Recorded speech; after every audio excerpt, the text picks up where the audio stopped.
Welcome everyone. In this video we are going to solve problem number 4 from chapter number 6, Bending, in the book of Mechanics of Materials by R.C. Hibbeler. This problem is a bit similar to one that we have solved in our previous videos.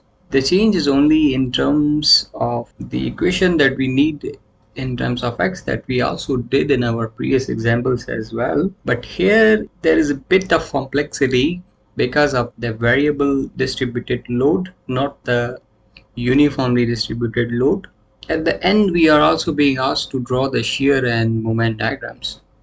So this is simply separated beam, not an overhanging beam. So it's a very simple beam, but complexity is because of the variable distributed load. So let's jump into the solution of this problem.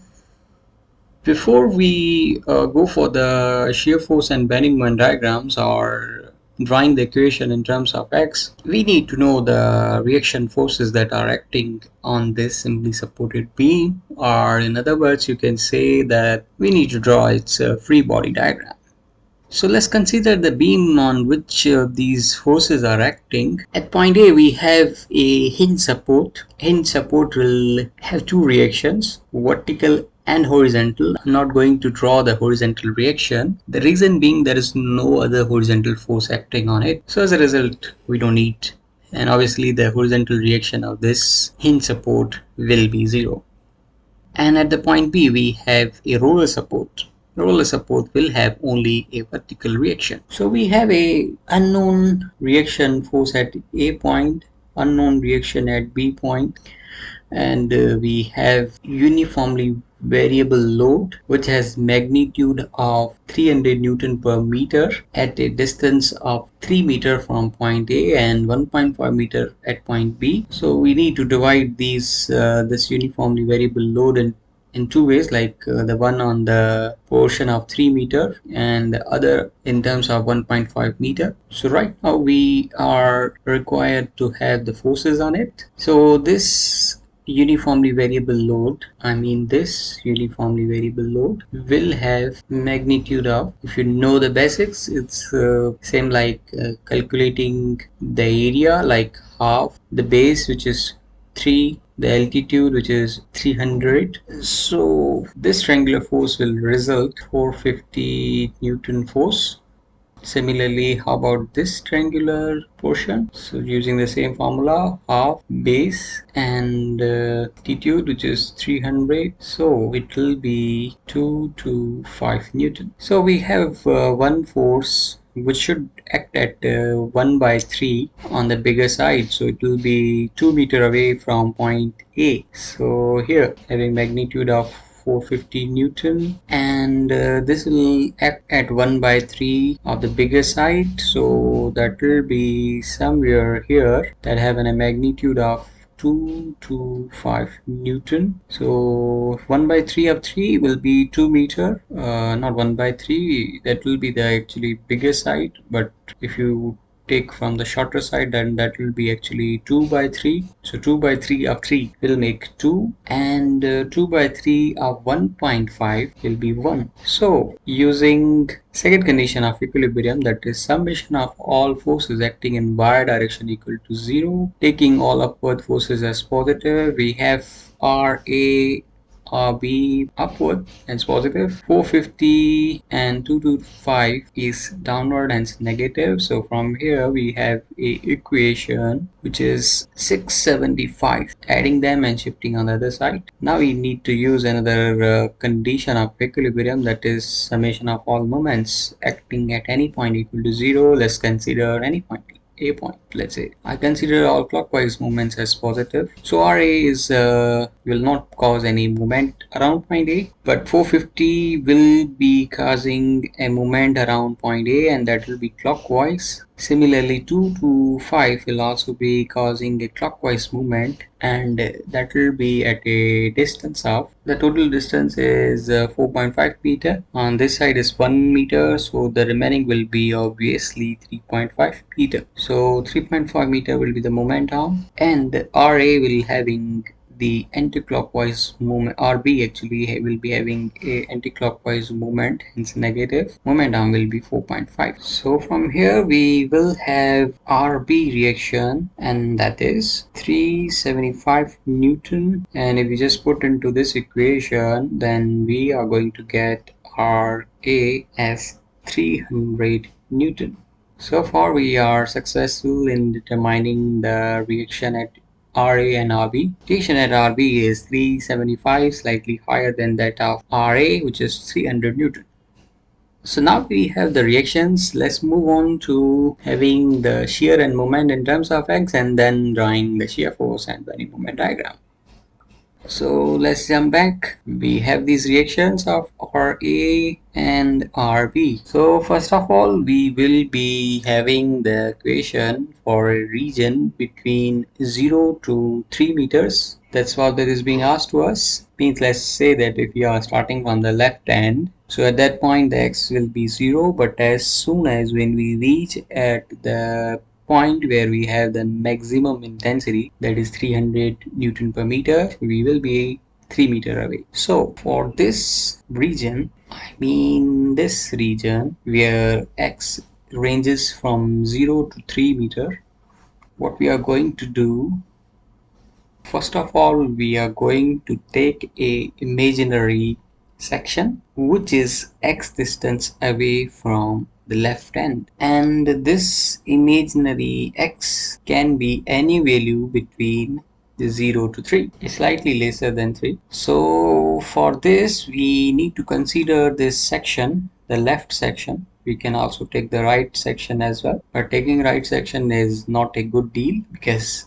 the calculations will be very complex, so no need to go for that. Just stick with the left hand portion, because at the left hand portion we will have slightly lesser complexity. It's just because the body is in equilibrium, so we can take any side. So let's take the left portion.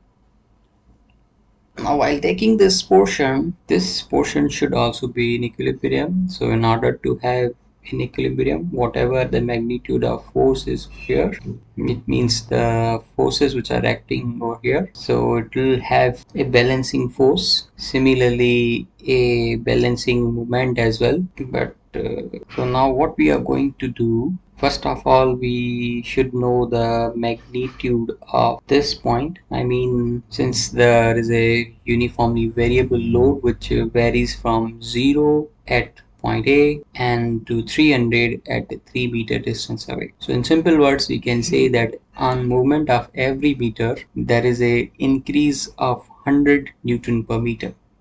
That's why once we are reaching at this point, then we have 300 Newton per meter, because it's a uniformly varying load. The load varies uniformly.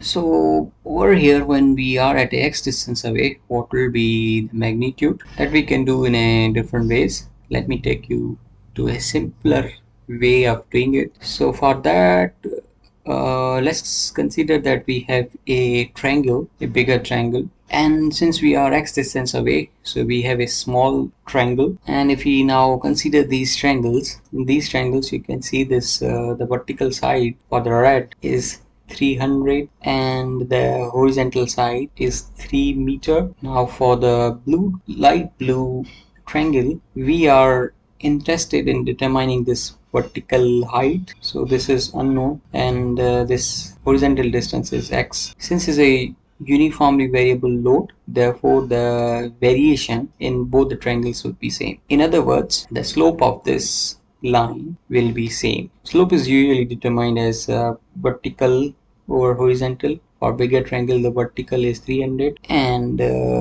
horizontal is 3. For the smaller triangle, because I said that slope is same, so slope of smaller triangle will also be same. So this vertical is unknown and horizontal is x, so this unknown will now be equal to 100x. It means this side has a magnitude of 100x Newton per meter.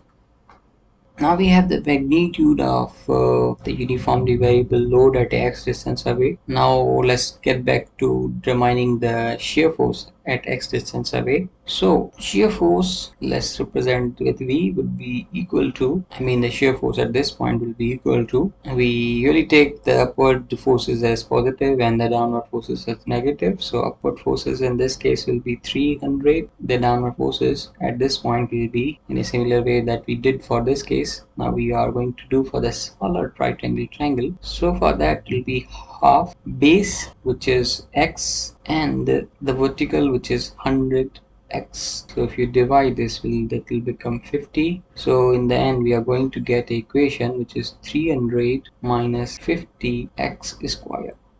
So this is the equation of the shear force when the x ranges from 0 to 3 meters. It means this range. Now let's draw the shear force diagram. So when we are at this point, the starting point, A point, where you can see that the x is starting, it means x is 0. So if you put 0 in this equation, you are going to get,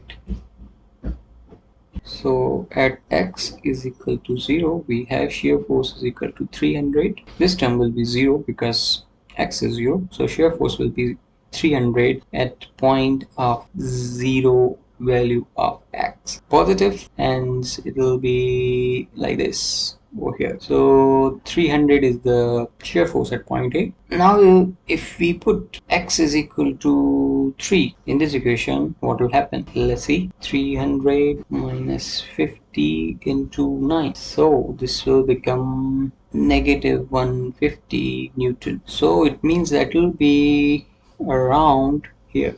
And if you look at the equation, you can see there is a square there. It means the variability will be in terms of a 2-degree curve. So this is how there will be variability, and at some point the shear force is going to be 0.